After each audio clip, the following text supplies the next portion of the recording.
This is day 7 of my video diary, A Year of the Guitar. And today I'm just going to do some technical exercises, just give some pointers, advice on a good way to warm up. When you begin playing, you should of course warm up every time you play. At least, in the beginning of the day, you should stretch your fingers out, do some kind of warm-up exercise. Mine is actually something I can't take full credit for.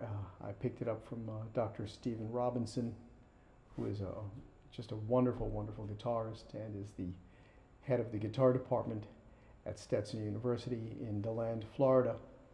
And this warm-up exercise, I'm going to begin with, well, it actually involves two hands, but we're going to begin by looking at the left hand. And when you play, after you've been playing, you get this little, groove in the tip of the finger from pressing down on the strings. So what I do is I imagine where is it that I would want that groove to be? Where's the exact correct spot, the ideal place for that groove to be on the fingertip that would indicate that I'm placing my finger correctly. And I find that spot, and I actually deliberately create the groove on exactly that spot by carefully placing my finger, my first finger, on the 3rd string, 1st fret. And with my right hand, I pluck it with my index finger, using a free stroke. And then I go to my 2nd finger. Again, I find that sweet spot, pluck that with the middle finger, then do the same with the 3rd finger, plucking with the index, so I'm alternating my index and middle fingers. Find that sweet spot for the 4th finger, and I move up 1 fret. And I just move up the neck very, very slowly, carefully picking my spot.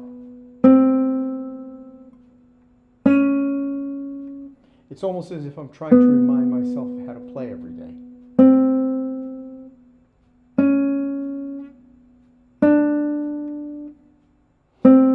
Attention to my right hand, you'll notice that I'm also grossly exaggerating the size of my strokes. A nice big extension and a deep follow through.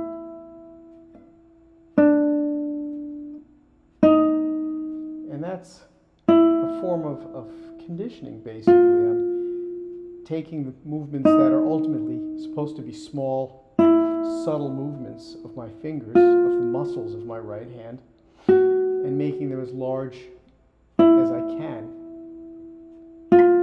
in order to better control how correctly I move them.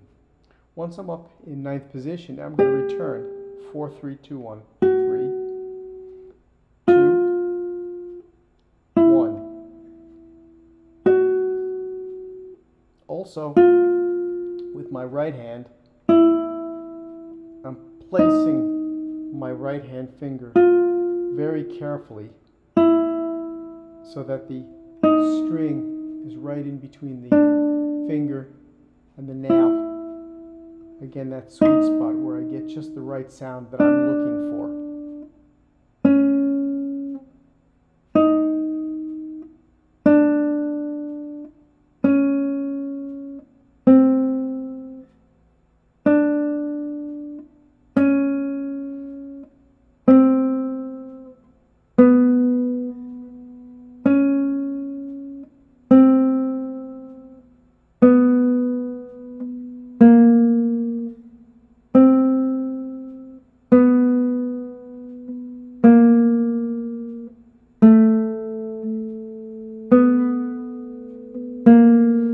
Notice that I'm keeping a very slow pace. Now I'm going to repeat the same thing, alternating the middle finger and the ring finger on the right hand.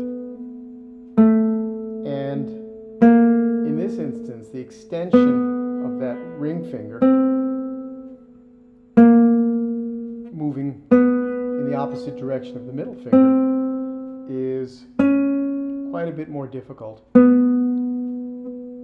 because of shared tendons, there's this tendency for the finger to not want to move in the opposite direction, the ring finger to not want to move contrary to the middle. So the trick is to kind of make it happen, but do it in as relaxed a way as possible.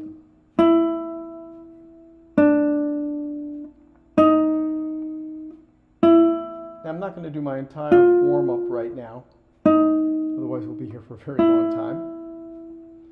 So what I'm going to do is, to kind of save time, I'm going to descend, switching to a different finger combination that I would normally use. I would normally complete ascending and descending with the alternation of the middle and the ring, and then do the same thing alternating the index and the ring, which is what I'm going to do right now.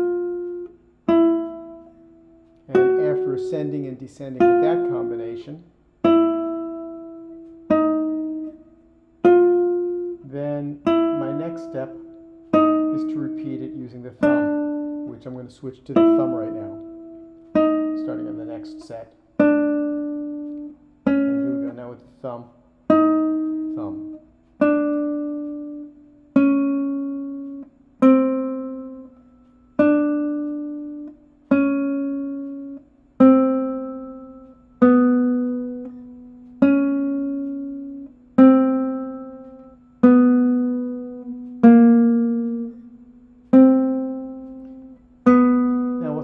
After I complete this, I begin to go into some scale patterns. And the scale patterns are interesting. They're a bit different from what you may try or what you may already be using. These scales, I do a 1-octave ascending scale.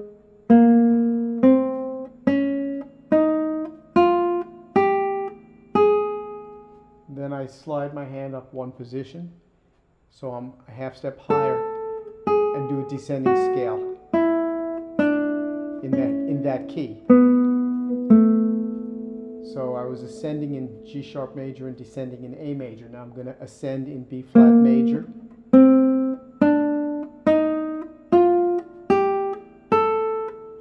go up, and then descend in B major, and then up in C major, and descend in C sharp major.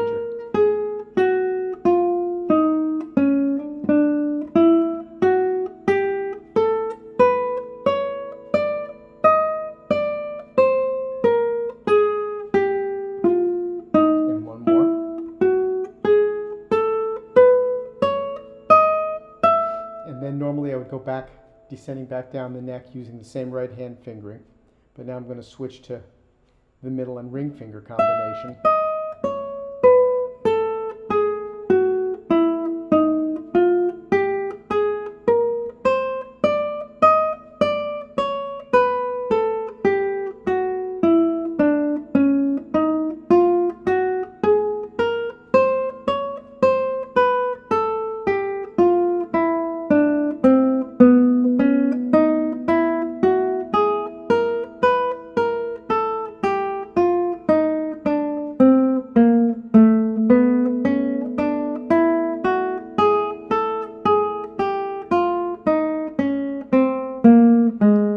Scales using alternating the index and the middle, as I did already, then the middle and the ring, as I did descending.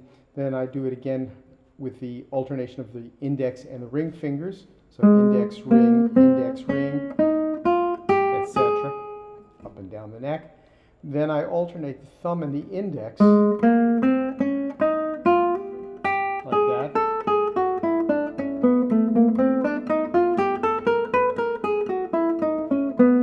Same thing, alternating the middle, the thumb in the middle. I'm just going to go back down. And then I repeat the alternation of the index middle, middle ring, and index ring using the rest stroke, which at some point during the course of these videos, I'm sure I'll go over strokes, different types of strokes on the guitar for those who don't already know it. But that's my most basic warm-up routine. If I'm extending it more, very frequently, I'll also include different arpeggio exercises in there as well, either from the Giuliani 120 arpeggios, or from the Carlovaro right-hand exercise books, or some arpeggios that I've just used on my own for years. And at some point, I'll go over those on one of these presentations. So anyway, this is the end of the first week of my video diary. Today is Sunday, June 14th, finishing off the first week, and look forward to doing this again tomorrow.